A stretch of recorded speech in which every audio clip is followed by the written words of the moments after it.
welcome to the Personal Injury Law Show. This show talks about everything current in the law of personal injuries and obviously of importance to you, the viewer. My name's Tony Carbone. I'm a lawyer of 30 years experience. With me today I've got Nardine Hanna, an associate and branch leader of a law firm. Good evening, Nadine. Good evening, Tony. Hello, viewers.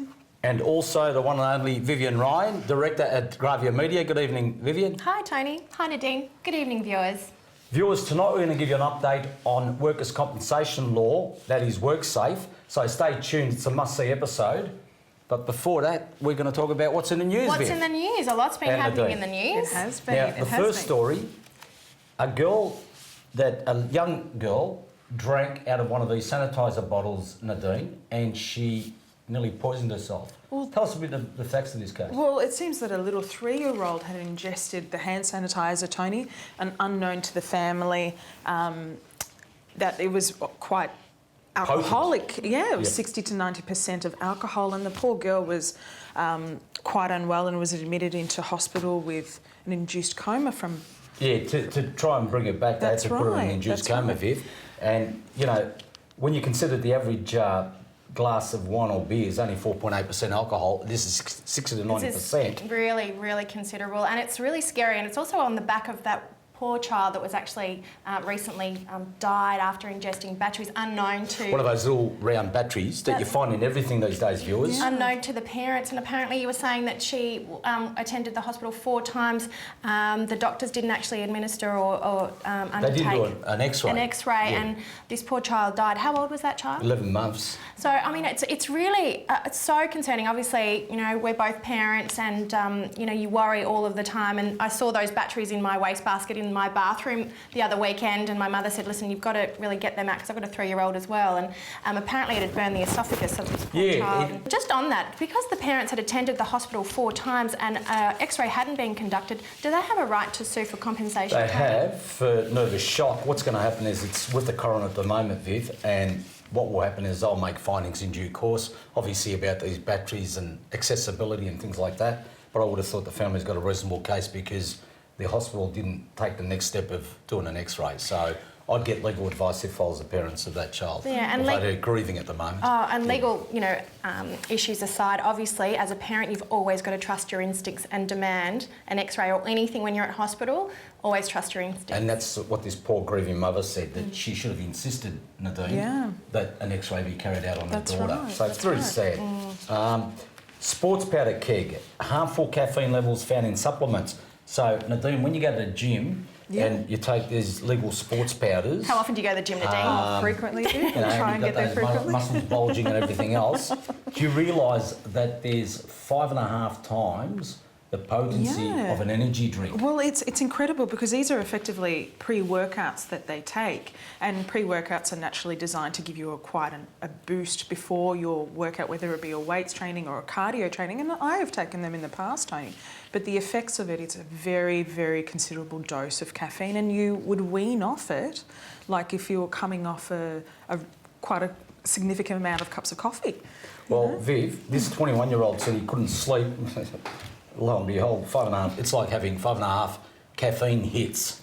It's just extraordinary. That's unbelievable. So what are the other side effects from actually ingesting such huge amounts of caffeine? I would imagine heart palpitations. I'd have to guess. If you've got some heart issues, you'll probably have a heart attack, I reckon. So I guess the warning here is be mindful of what you're ingesting, and I think there's a call for actually disclosing that level of caffeine on the bottles. I'm not sure whether that actually mentions it in the article. This is also an Arnold Schwarzenegger endorsed product. So it doesn't matter who the brand ambassador is across any particular label or brand or who the celebrity is. Do your own homework and be mindful of what you're ingesting, because I don't know whether they would actually have a claim for compensation if potentially a heart attack would arise.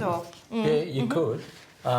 What you'd want to do is speak to your health professional, I guess. That's right. Or someone that knows something about the health. But equally, there's probably not an excessive need to be able to really take these. You know, and if you do, I suppose the real key element is to take it in moderation. So don't take it as so frequently as... Well, that's the other thing. I mean, you know, there's a lot of 14, 15-year-old children, they're taking powders because they're wanting to bulk up and you look good, but they don't actually know what... And it's the same thing, whether it's caffeine sports drinks or whether it's, you know, all of those other fad diets on the, on the market. You just be mindful of what you're ingesting because it can have harmful effects. I agree.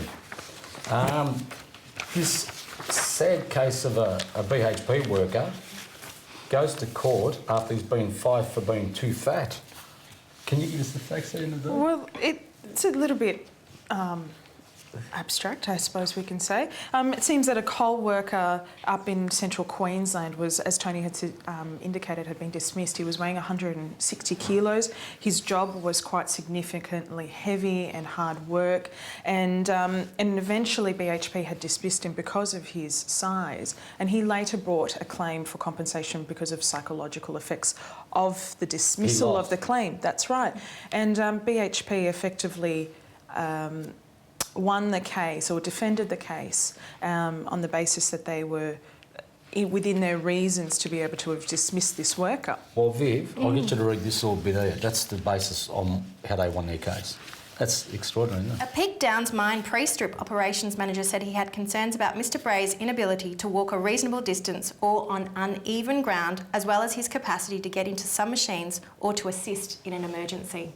That would be pretty important. So arguably, you know, you do need to be fit and of, you know, physical ability to perform your job. And is that the basis Well, on you've got which to they suit argue? the job you're doing, don't you? I mean, in this case here, because you're in mines, and they're pretty dangerous jobs to start with, they'd turn Well, around and say... you've got small environments that you've got to get in and out of. Well, you've So- got to be able to get on the machines. So, but could he have argued quite successfully, had his job not permitted or not required him to be a certain size, that would be discriminatory? You know? It really depends on what his weight was when he first started and what they employed him as. Well, that's a really good point, actually. And in fact, if I was in his shoes, I would have asked to be relocated somewhere else in the mine, working where you don't have all these machines and whatever else. What do you Definitely, think? no, I would agree. I think it's a sad decision. It's harsh. But what sort of psych injuries would he have potentially put forward I as a would've- consequence Would have of... been devastated, really. I mean, you know, I'm a big bloke and can't work, and I want to work. And who's going to give him a job? I mean, that's the other issue.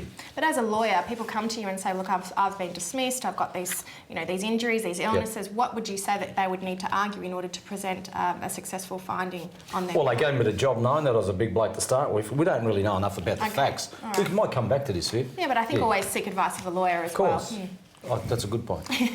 All right, tell us a bit about this lady who got acquitted after the court found that being on ice helped her case. How's that? Oh, it's a bizarre set of circumstances. So a 39-year-old mother in Adelaide had her 3 children in the backseat of her car and didn't realise that there was a schoolboy that ran outside the front of her vehicle, and she unfortunately killed the poor boy.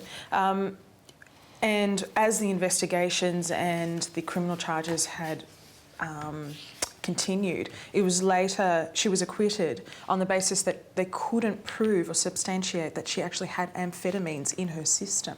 Ice is an epidemic. We talk about this week on it's week. insane. It's really scary, and what's also scary is that mothers are actually taking this drug. You know, I'm mindful now when we're walking on the streets, who's around me, because it just creates hallucinogens that people don't know what they're doing. And this is a sad instance where and it this goes woman to the has. issue of whether she's fit to be a fit and proper mother looking after 3 kids on ice. I'd like to pick this up another time Yeah, because I think there's so we many should. more aspects to this that we should be discussing. But I think as a mother or as any individual, it doesn't matter whether you're a mother, father, otherwise, if you are in need of help, there are so many different places that people can go to beyond blue. Exactly. But don't put your life, your children's life, or those And the people public. around you at risk. That's right. And Nadine and Viv, I'm getting sick and tired of this ice being a mitigating factor in all these criminal cases with you these days too. 100%. Yeah. Viewers, we've got to go to a sponsors break. Viv, thanks for coming on board. Thank you so much for After having the break, me. viewers, we've got John Karantzis doing an update on Workcover.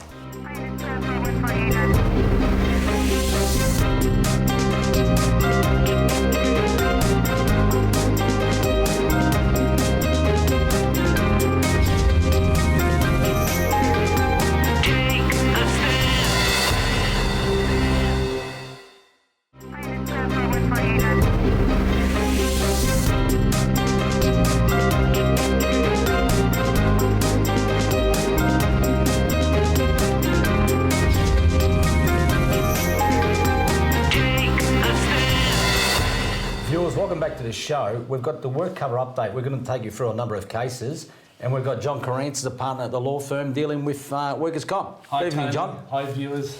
John, let's get on to this first case of Govic and Boral Australian Gypsum Yes. Limited. 2015 decision. Yes. It was two insurers fighting over contribution, but give us the facts, and you reckon this is as big as Georgopoulos? Tony, this is one of the biggest work cover common law damages decisions for quite a few years. Tony, Mr. Govic, John Govic, he started work for Boral in 1997. Worked as a plasterer. Heavy, repetitive work, going up and down stools, putting plastering. However, he's got a degenerative condition in his Achilles tendon, and that's been aggravated and exacerbated by the work he's doing.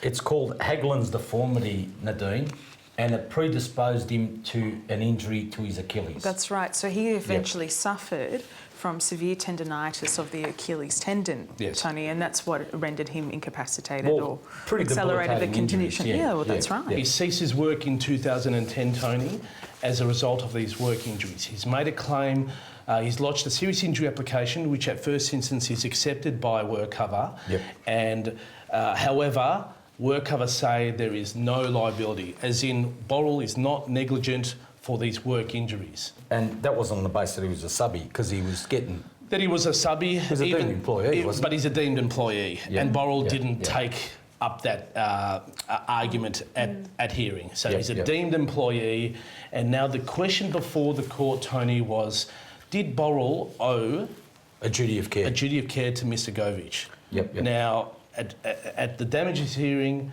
the defendant argued strenuously that there was no duty of care, that they actually had discharged their duty of care to provide a safe workplace. Yep. They had conducted a couple of audits Yep. on the work that Mr. Govic was doing.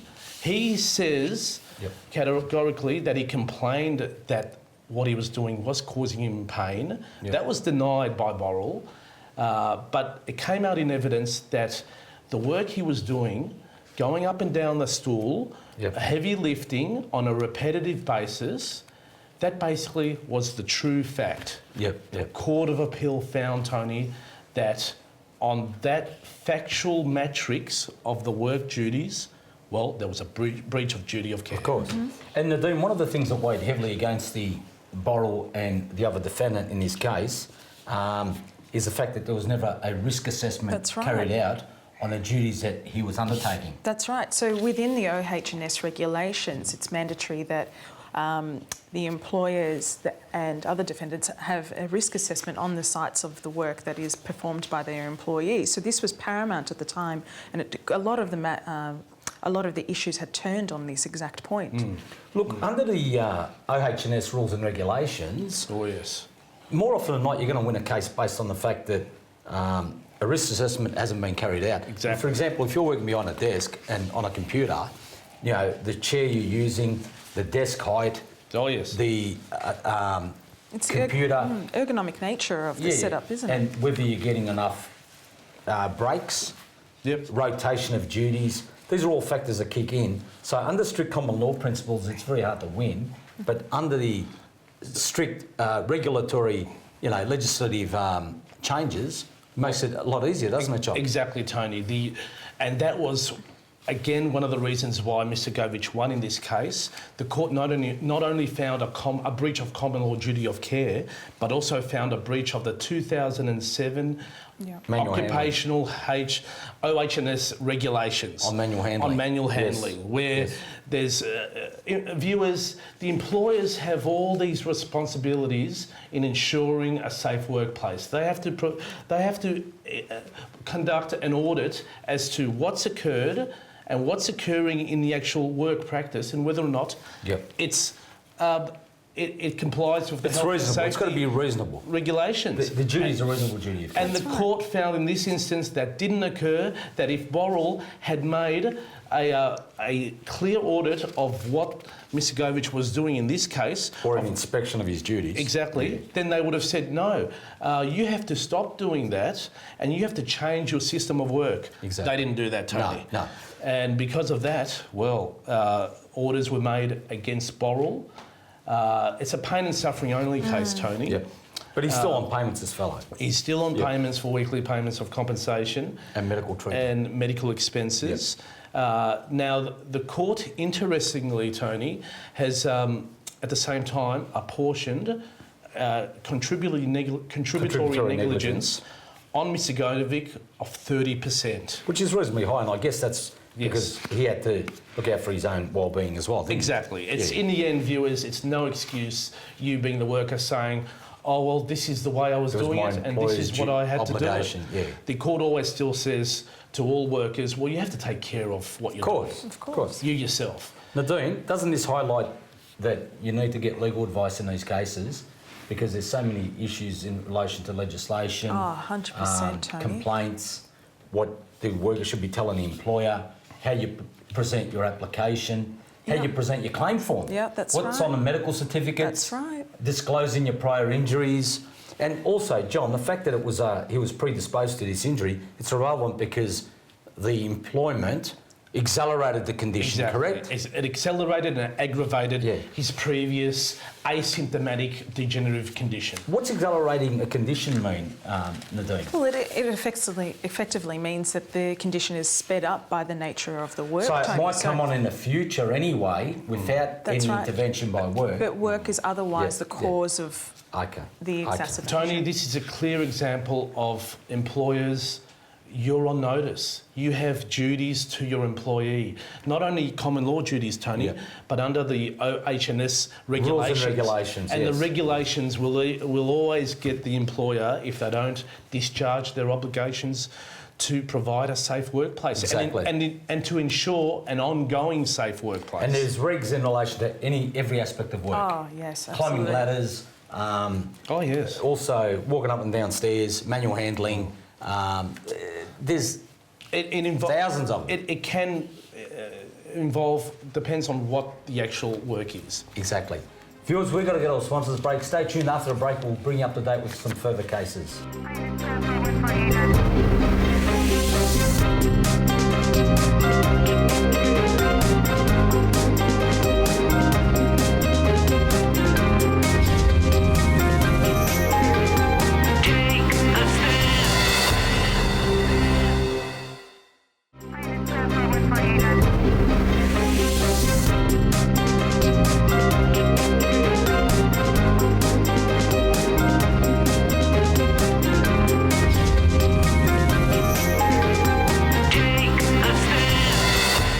Viewers, welcome back to the show. We're talking about a number of Workcover cases. I'll get Nadine to give us the facts of McIntyre and Fish and others. Victorian Court of Appeal decision of this year. So this particular worker had been employed by the city of Wangaratta as a kitchen hand, Tony, and over the course of her employment, quite early on, from about 1988 and all the way through until about 2008, felt that there was considerable onset of cervical spine injury or a neck injury. Now, interestingly, she puts in a claim at the time, and she has a neck operation by some Melbourne neurosurgeons, and lo and behold, she starts to eventually return to work. Now, the interesting thing, Tony, we should know is that it was diagnosed at the time that she was suffering from cervical... Canal stenosis. That's right, canal stenosis. And the claim was initially accepted. That's right. Yes.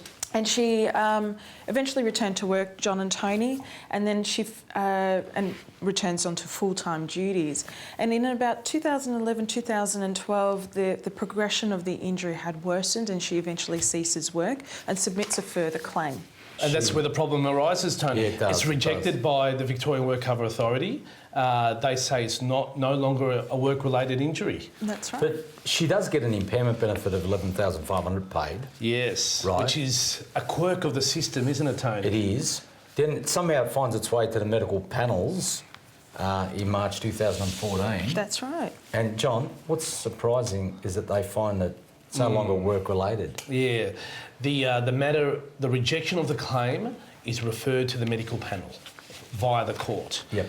Now, the medical panel has to assess, and the first question is, what is the nature of the injury? And the medical panel come back saying it's not a work-related injury.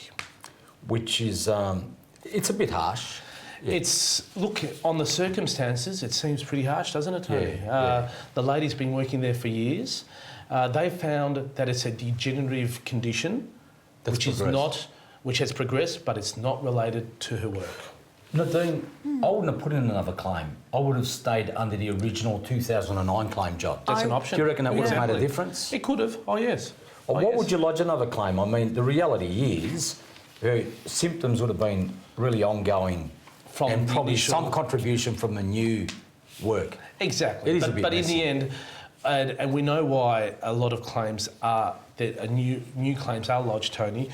The Workcover insurer always presses for a That's new right. claim to be And lodged. mind you, if it does get accepted, the beauty of it too is, as a worker, you're entitled to the 130 weeks of payments, Yes. which helps. Which starts up again. Yeah, it starts all over again. But really, sometimes it's good for the worker, sometimes Yep. it isn't. Look, generally the system works quite well, but you do get some instances where the worker does feel hard done by. Exactly. And this would be a classic example of one, isn't it, John?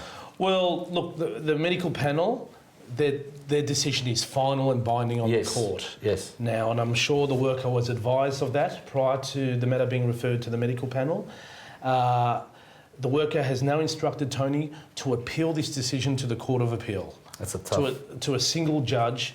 And Nardine, as we both know, as we all know, the appeal is on whether or not there's an error in law. In law. And that's a very high threshold to be It able is to high, overturn, it is especially And once very with the expensive reasons. too, That's- by the way. Very expensive. The other thing too is, if she succeeds, it goes back before another medical panel. It's reconstituted. Yeah.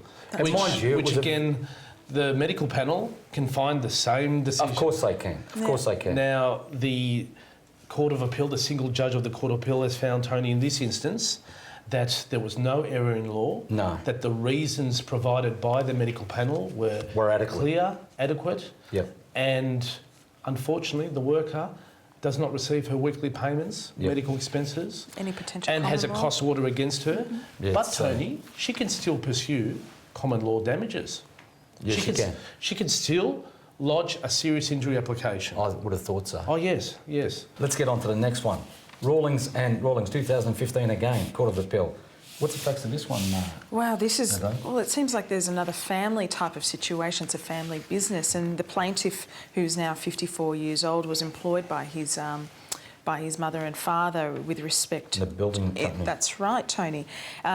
It seems that the family business had entered into quite considerable financial crisis and financial debts and what have you, and there was quite considerable amount of stress, and his father eventually went off... Broke down because of the mental anguish resulted from the...